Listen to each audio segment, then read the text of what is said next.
કેશોદમાં 2 કલાકમાં 4 ઇંચ વરસાદ પડતા મુખ્ય માર્ગો પર પાણી ફરી વળ્યા હતા તેમજ બસ સ્ટેશન રોડ પર પાણી ફરી વળ્યા હતા।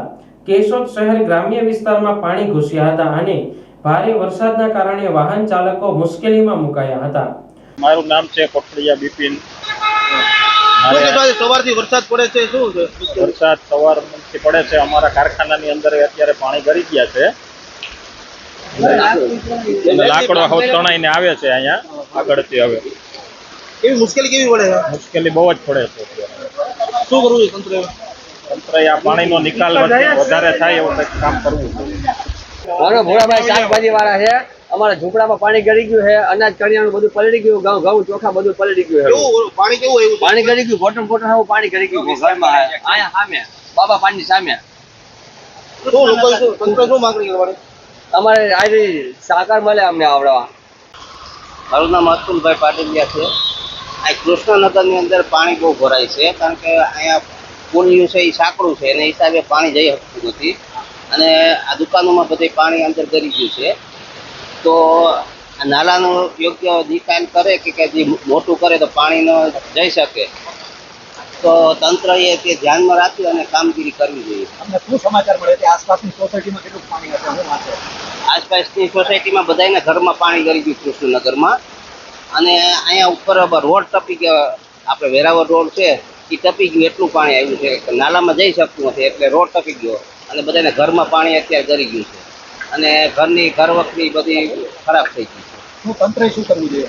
તંત્રએ આની બહુ દરકાર કરી અને કંઈક યોગ્ય નિકાલ થાય પાણીનો, એ રીતનું કામગીરી કરવી જોઈએ। કેશોદ પંથકમાં અંધાધાર વરસાદ પડતા સવારથી અત્યાર સુધીમાં 200 મીમી વરસાદ નોંધાયો હતો। આ વરસાદથી ઘેડ પંથકમાં પસાર થતી શામલી નદી પરના ડેમના 7 દરવાજા 2 ફૂટ ખોલવામાં આવ્યા હતા। નીચાણવાળા ગામડાઓને એલર્ટ રહેવા સૂચના આપી હતી। કેશોદ શહેર નજીક પસાર થતા જેતપુર સોમનાથ નેશનલ હાઈવે પર પાણી ભરાતા વાહન ચાલકો પાણીમાં ફસાયા હતા અને ટ્રાફિક જામના દ્રશ્યો સર્જાયા હતા। કેશોદના મગરવાડા વાડી વિસ્તારમાં રહેતા લોકોના જીવ અદ્ધર થયા હતા। કેશોદ તાલુકાના મગરવાડા સિંગ વિસ્તારમાં 22 લોકો ફસાયાની સૂચના મળતા એનડીઆરએફની ટીમ રેસ્ક્યુ કરવા પહોંચી હતી અને 10 લોકોનું રેસ્ક્યુ કરવામાં આવ્યું હતું। नमस्कार, मैं inspector Ajay Kumar Pant 6 battalion NDRF से। मेरी टीम पिछले 1 महीने से केशोद जिले में प्री मानसून डिप्लॉयमेंट में है। तो आज सुबह जैसे कि हमें जिला प्रशासन से खबर मिली कि मगरवाड़ा जो गांव है उसमें 20 से 22 लोग फंसे हुए हैं। तो जैसी खबर मिली हमारी टीम ने मौके हालात पे पहुंच के रेस्क्यू कार्य चालू कर दिया गया है, स्टार्ट कर दिया गया है। इस रेस्क्यू ऑपरेशन में हमारे पास टोटल 32 कार्मिक है, जिसमें 2 हमारे एसओज हैं, बाकी हमारे ओआर रैंक के हैं।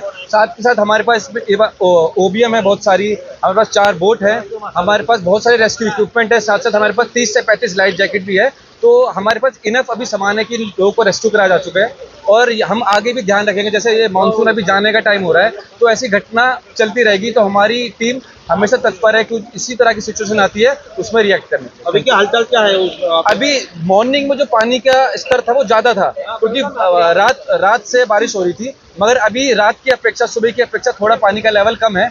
मगर ये कभी भी बढ़ सकता है, जिस तरह की बारिश आ रही है तो ये लेवल कभी बढ़ सकता है। तो इसलिए हम हमेशा सतर्क में हैं और किसी भी सिचुएशन को हम लाइटली ले सकते हैं। Thank you. Nishant Kumar Chaudhary, second in command 6 battalion NDRF. यहाँ जूनागढ़ प्रशासन की तरफ से सूचना दी गई थी कि मगरवाड़ा में कुछ लोग फंसे हुए हैं, उसको रेस्क्यू करने के लिए हमारी एक टीम डिप्लॉयड हुई और उन्होंने सफलतापूर्वक जितने लोग आना चाह रहे थे उनमें से 10 लोगों को सफलतापूर्वक रेस्क्यू कर लिया और उन्हें सुरक्षित स्थान पे पहुंचा दिया। परिस्थिति कौन सी है? परिस्थिति अभी सामान्य है। अभी अगर बारिश नहीं होती है तो धीरे धीरे परिस्थितियां और सामान्य हो जाएंगी। संदीप मेहता, मामलेदार केशोद। કેશોદમાં કેવી પરિસ્થિતિ? ગ્રામ્ય વિસ્તારના રસ્તા કઈ બંધ થયા છે? હા, અત્યારે અમારા કંટ્રોલ રૂમને મળેલ માહિતી મુજબ પંચાયત વિભાગના લગભગ 11 રોડ રસ્તા છે એ ઓવરટોપિંગના કારણે બ્લોક કરાવેલ છે, બંધ કરવામાં આવેલ છે અને જ્યાં સલામતીના પગલાં લેવામાં આવેલ છે અને રસ્તાઓ બંધ કરવામાં આવેલ છે। કેશોદ શહેરની જો અત્યારે વાત કરવામાં આવે તો જુદા જુદા સોસાયટી વિસ્તારની અંદર પાણી ભરાવાના શરૂ થઈ ગયા છે। સવારના 6 વાગ્યાથી અત્યાર સુધી લગભગ 200 મિલીમીટર કરતાં વધુ વરસાદ અત્યારે થઈ ગયો છે અને વરસાદ અત્યારે સતત ચાલુ છે। શહેરની ઉતાવળિયા નદીમાં પણ ભારે પૂર આવેલો છે. માધવ મિલ પાસેના તેમજ અંડરપાસ પાસેના વિસ્તારમાં રસ્તાઓ બ્લોક કરવામાં આવેલા છે અને ત્યાં પૂરતો પોલીસ બંદોબસ્ત ગોઠવવામાં આવ્યો છે. લોકોને અવરજવર ન કરવા માટે તંત્ર દ્વારા સતત અપીલ કરવામાં આવી રહી છે.